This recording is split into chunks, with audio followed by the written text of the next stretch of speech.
गजाननं भूतगणाधिसेवितं कपितेशम्भोफलचारुभक्षणम् उमासुतं शोकविनाशकारकं नमामि विघ्नेश्वरे पादपङ्कजं। बोले गणेश जी महाराज की जय, बोले सत्यनारायण भगवान की जय।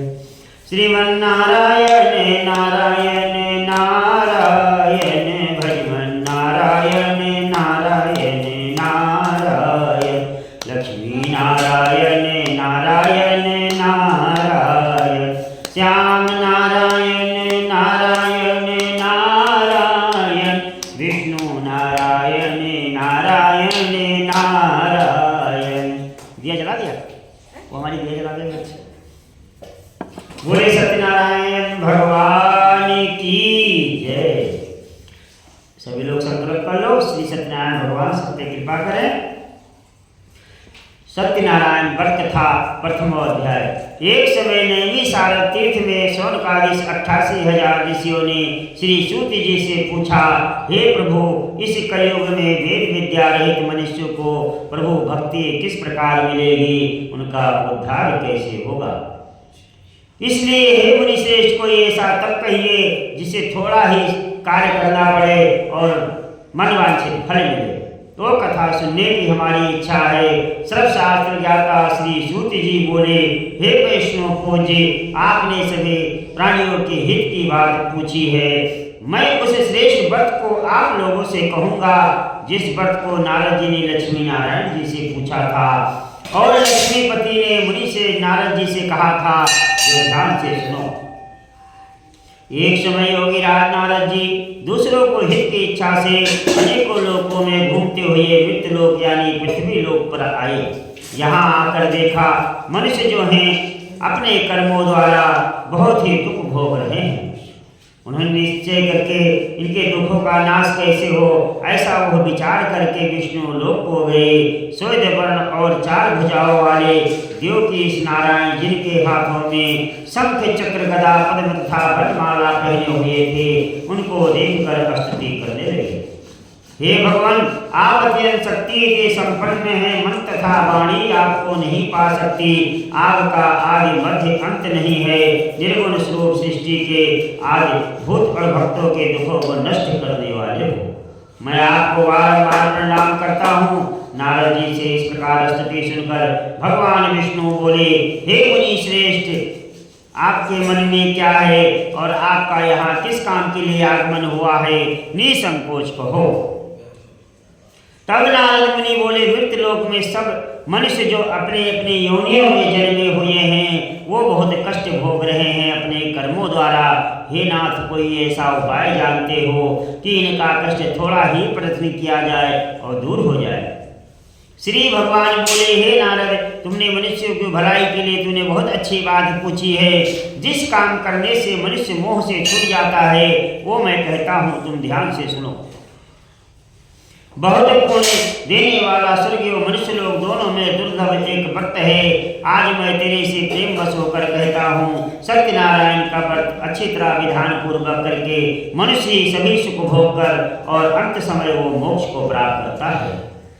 श्री भगवान के वचन सुनकर नारद मुनि बोले, उस व्रत का क्या फल है, क्या विधान है और किस दिन इस व्रत को करना चाहिए, सभी प्रकार विस्तार से कहो। भगवान बोले, दुख और शोक को दूर करने वाला, धन धान्य को बढ़ाने वाला, सौभाग्य व संतान देने वाला, सभी स्थानों पर विजयी करने वाला, भक्ति और श्रद्धा के साथ किसी दिन भी मनुष्य सत्यनारायण का व्रत जो है वो शाम के समय करे। शाम के समय बंधु बांधवों के साथ धर्मपरायण होकर भक्ति भाव से सवारी नवेद केले का फल, घी और दही अनेक प्रकार सामग्री इकट्ठा करे और भगवान को अर्पण कर देवे। बंधु बांधवों के साथ भगवान का भजन और कीर्तन करे। फिर भोग अर्पण करने के बाद स्वयं प्रसाद ग्रहण करे और भोजन भी साथ में करे। भक्ति के साथ स्वयं भोजन करे, नित्य गीत का आचरण करे, सत्यनारायण भगवान की कृपा से स्मरण करते हुए समय व्यतीत करे।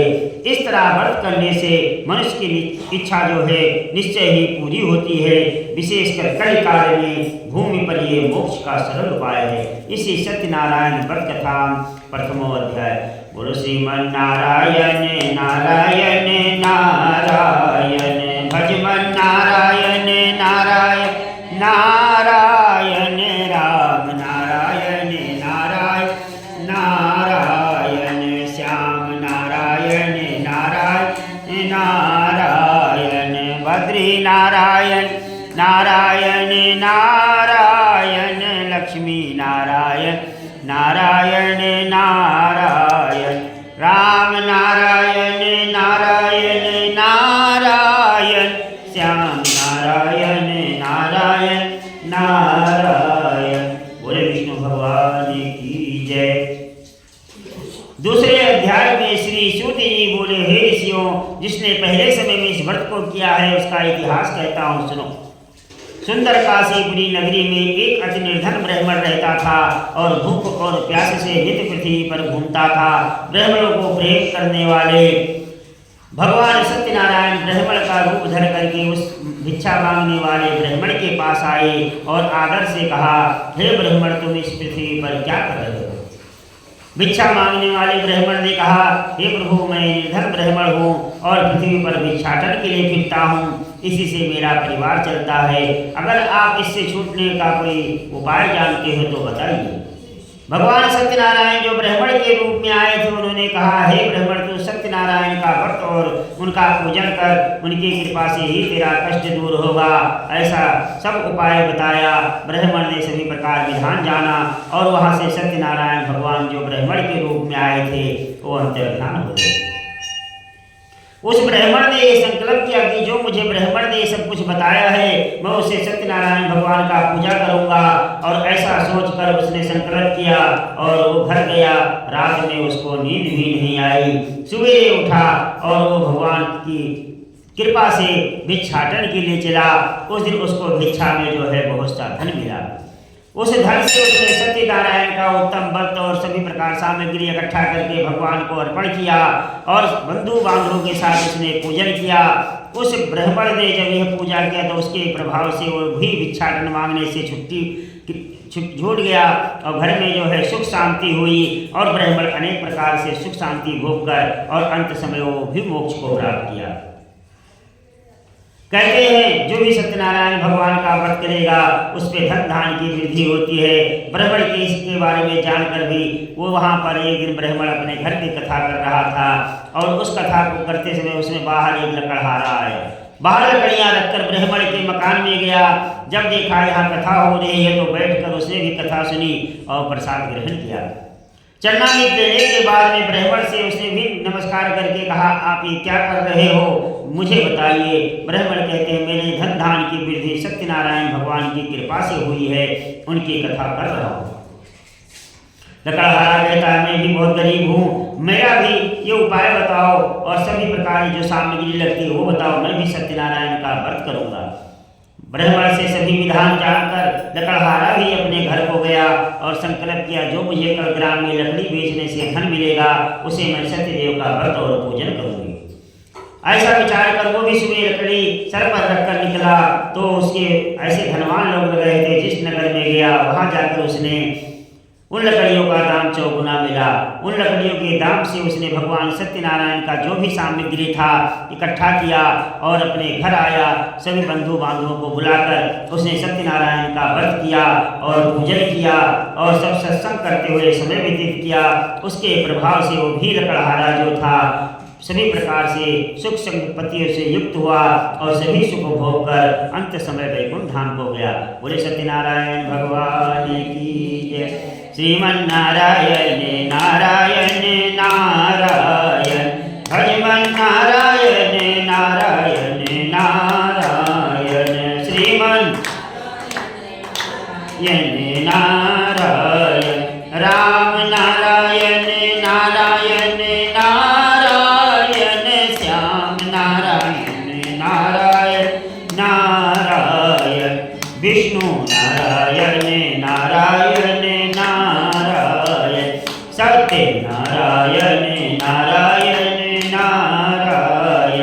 बोले सत्यनारायण भगवान की जय। तीसरे अध्याय में सूत जी कहते हैं, हे श्रेष्ठ मुनियों, मैं अब आगे की कथा कहता हूँ, सुनो। पहले समय में उल्खामुख नाम का बुद्धिमान राजा था, सत्यवक्ता था, जितेंद्रिय था। प्रतिदिन देव स्थानों में जाकर उनके गरीबों के धन देकर उनको कष्ट दूर करता था। उसकी पत्नी भी कमल के समान मुख वाली सती साध्वी थी। भद्रशिला नदी के तट पर दोनों ने सत्यनारायण का व्रत और पूजन किया। उस समय एक साधु वेश आया। उसके पास व्यापार के लिए बहुत साधन था।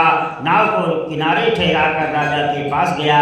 राजा को जाके उसने देखकर प्रणाम किया, नमस्कार किया, भक्ति चित्त से पूछा, आप क्या कर रहे हो? मेरी सुनने की इच्छा है, मुझे बताइए। राजा बोला, हे साधु, मैं अपने बंधुओं के साथ में पुत्र प्राप्ति के लिए सत्यनारायण महाशक्ति सत्यनारायण का व्रत कर रहा हूँ। राजा के वचन सुनकर साधु आदर के साथ बोला, हे राजन, मुझे भी सब इनका विधान कहो, क्योंकि मेरे भी कोई संतान नहीं है। मैं आपकी कथा अनुसार व्रत करूंगा, जब मेरे कोई संतान होगी।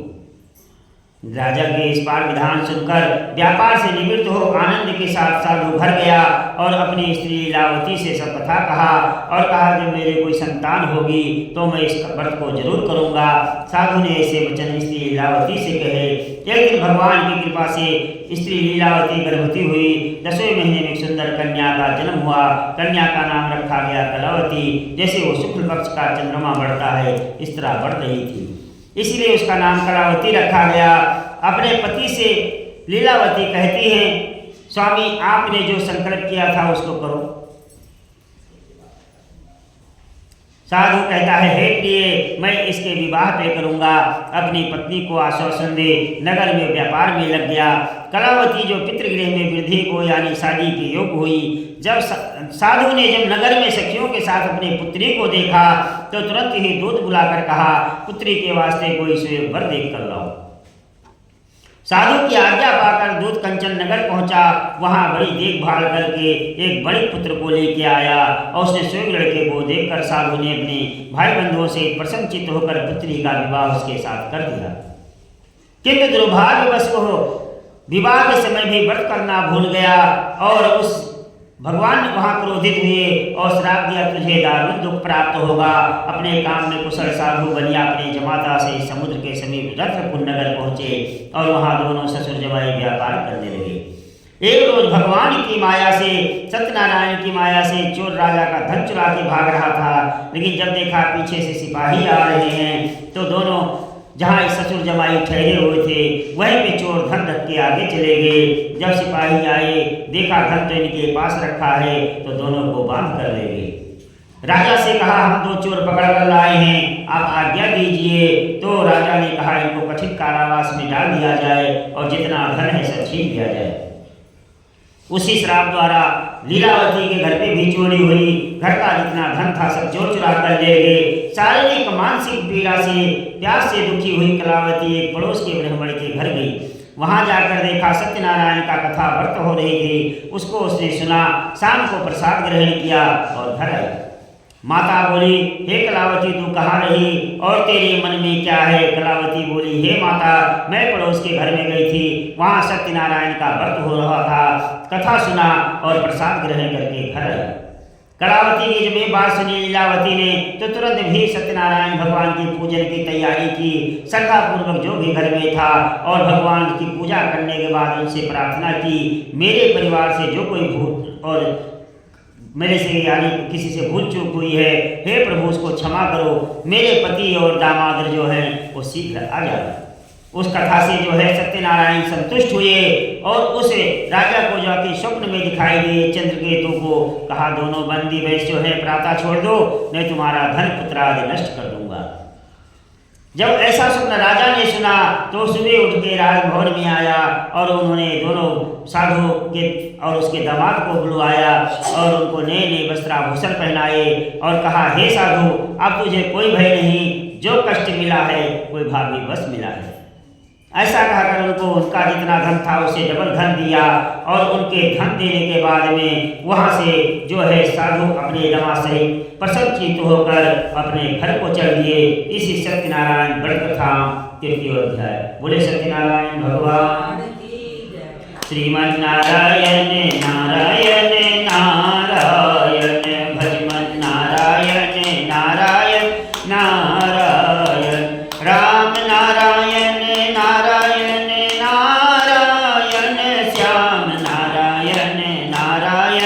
नारायण, बद्री नारायण नारायण नारायण, विष्णु नारायण नारायण नारायण, लक्ष्मी नारायण नारायण नारायण, बद्री नारायण नारायण नारायण। बोले सत्यनारायण भगवान की जय।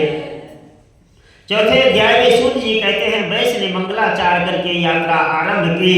उसी समय भगवान सत्यनारायण दंडी भेष में आके उससे फिर मिले और कहा, हे साधु, तेरे नाम में क्या है? अब मानी बड़ी हंसते हुए कहता है, क्यों? धन लेने की हमारी इच्छा है। वो दो आदमी जोत को लगा दिया वहां ऊपर भाई। एक तो और ये किसकी है भाई? वहां किसने लगाया? अब कहीं आग वाग लग जाए बिना मतलब के आग। मंदिर वाली मैंने रखी है, आगे कोई रखो। हाँ, ये तो भीतर शौक लगा होता है लोगों को। सूर्य जी ने कहते, वैश्य जब मंगलाचार करके यात्रा आरंभ किया तो थोड़ी देर पर ही दंडी भगवान वहां पे जो है भगवान सत्यनारायण दंडी के रूप में मिले और कहते हैं, हे बड़े तेरे नाव में क्या है? तो बड़ी हंसते हुए कहता है, क्यों? धन लेने की तुम्हारी इच्छा है? न बेल में तो घास फास भरे पड़े हैं। बड़े के इस वचन को सुन के जो है दंडी भगवान बोले, तेरा ही वचन सत्य हो, और कुछ दूर पे जाकर वो बैठ गए समुद्र के किनारे। दंडी के जाने के बाद वैश्य ने नित्य क्रिया किया। नित्य क्रिया करने के बाद जब नाव में जाके देखा, नाव तो घास फूस से भरी पड़ी है, तो बेहोश हो गया। बेहोश होकर जब उसका मूर्छा खुला तो दामाद उसका कहता है, आप शोक न करें, ये दंडी का श्राप है, उनके शरण में चलना चाहिए। तो साधु और उनका दामाद दोनों दंडी के शरण में पहुँचे, उनसे प्रार्थना किया और उनको बार बार नमस्कार किया। कहा, हे प्रभु, आपके माया को मोहित ब्रह्मा आदि तो नहीं जान सकते, मैं कैसे जान सकता हूँ? मैं एक मनुष्य हूँ, आप मेरी जो भूल है मेरी उसको क्षमा कीजिए, मेरे नाव में जो धन था उसको परिपूर्ण कीजिए। भगवान कहते हैं, हे साधु, तू जो है मेरे पूजा से विमुख हुआ है, इसलिए तुझे बार बार कष्ट मिला है। तुम मेरी पूजा को जो संकल्प किया था आज तक तूने नहीं किया। जब बार बार वो नमस्कार करता है और क्षमा प्रार्थना करता है तो फिर भगवान सत्यनारायण जो है प्रसन्न होते हैं और उसको आशीर्वाद देके वहाँ से अंतर्ध्यान हो जाते हैं। साधु आके देखता है नाव तो धन से भरपूर है, फिर भी वहीं पे सत्यनारायण का वो भगवान की पूजन करता है, कथा करता है और प्रसाद ग्रहण करके फिर अपनी आगे की यात्रा आरंभ करता है। जब नगर के समीप पहुँचता है तो घर जाके दूर संदेशा देता है कि साधु अपने नगर के समीप आ गए। उस समय उनके साधु के घर में जो है लीलावती पूजन कर रही थी, कथा कर रही थी। तो कलावती से कहती है, हे बेटी, तू कार्य को पूर्ण करके आना, मैं पति के दर्शन को जाती हूँ। कलावती भी माँ के साथ ही जो सत्यनारायण का पूजन का कार्य था वहीं छोड़ दिया और उनके पीछे से वो भी चली गई। तो सत्यनारायण भगवान फिर रुष्ट हुए और उसको पति के जो थे उसको नाव सहित पानी में डुबो दिया। जब देखी कलावती ने अपने पति के दर्शन नहीं किए तो वो भी बेहोश होकर गिर गई और रोने लगी। लड़की को रोते हुए देखकर साधु फिर दुखी हुआ और भगवान से बार बार उसने प्रार्थना किया। कहा, हे प्रभु, मेरे परिवार से कोई भूल हुई है उसको आप क्षमा करो। और दीन वचन करके फिर सत्यदेव प्रसन्न हुए और आकाशवाणी हुई, हे साधु, तेरी कन्या मेरे प्रसाद को छोड़ कर आई है, ये घर जाके प्रसाद खाए, मेरा कार्य पूर्ण करके आए तो ये पति का दर्शन अवश्य करेगी। कलावती घर गई, भगवान के कार्य को पूर्ण किया, प्रसाद ग्रहण किया, वापिस आई तो अपने पति का उसने दर्शन किया। सभी वैश्य परिवार प्रसन्न हुए। फिर साधु ने बंधु बांधवों सहित सत्यदेव का विधि पूर्वक पूजन किया। उस दिन से हर पूर्णिमा व संक्रांति को सत्यनारायण का पूजन करने लगा। फिर इस लोक का सुख भोग कर अंत समय वैकुंठ धाम को गया। बोले सत्यनारायण भगवान की जय।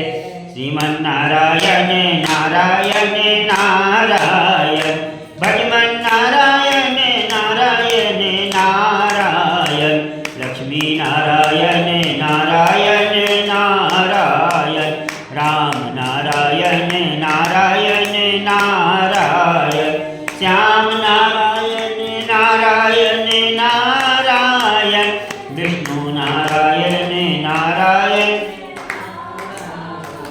सत्यनारायण भगवान की जय। सूत जी 5वें अध्याय में कहते हैं, हे ऋषियों, और मैं कथा कहता हूँ, सुनो। प्रजा पालन में लीन तुंगध्वज नाम का राजा हुआ। उसने भी भगवान का प्रसाद त्याग कर बहुत दुख पाया। एक समय वन में जाकर पशुओं को मारकर बड़ के पेड़ के नीचे आया। उसने भक्ति भाव से ग्वालों को बंधुओं से सत्यनारायण का पूजन करते देखा। राजा न देख कर अभिमान बस वहां गया और न ही नमस्कार किया। जब ग्वालों ने उसके सामने प्रसाद रखा तो प्रसाद को छोड़कर अपने सुंदर नगरी को गया। जब अपने नगर को पहुंचा तो उसका नगर जो था सहेट महट सा हो गया था। तो उसको यह लगा कि भगवान सत्यनारायण की माया है। वापिस आया, ग्वालों से प्रार्थना की कि हमको सत्यनारायण का व्रत और पूजन करना है। ग्वालों ने सभी प्रकार सामग्री इकट्ठा किया और उस राजा से पूजन करवाया। राजा जब पूजन करके प्रसाद ग्रहण करके अपने सुंदर नगरी को गया तो उसका नगर जैसे क्या था वैसे मिला और अंत काल तक उसने राज्य करके और स्वर्गलोक को गया। जो मनुष्य इस परम दुर्लभ व्रत को करेगा, भगवान की कृपा से धन धान की प्राप्ति होती है, निर्धन धनी होता है, बंदी बंधन से मुक्त होता है, निर्भय हो जाता है, संतानहीनों को संतान प्राप्त होती है, सब मनोरथ पूर्ण होकर अंत समय वैकुंठ धाम को जाते हैं। जिन्होंने पहले इस व्रत को किया उसके दूसरे जन्म की कथा कहता हूँ, सो ध्यान से सुनो। बुद्ध सदानंद ब्रह्मर्षि दामा का जन्म लेकर मोक्ष को प्राप्त किया। उल्कामुग नाम का राजा दशरथ होकर वैकुंठ को प्राप्त किया। साधु नाम का जो वैश्य था मोरध्वज बनकर अपने पुत्र को आर्य से चीरकर भगवान को अर्पण करके मोक्ष को प्राप्त किया। महाराज तुंगध्वज थे, भगवान में ही लीन होकर स्वयंभू होकर भगवान के भक्ति युक्त क्रम को मोक्ष को प्राप्त किया। बोले सत्यनारायण भगवान की जय। श्रीमन्नारायण नारायण नारायण, लक्ष्मी नारायण नारायण नारायण, विष्णु नारायण नारायण, सत्यनारायण नारायण नारायण, विष्णु नारायण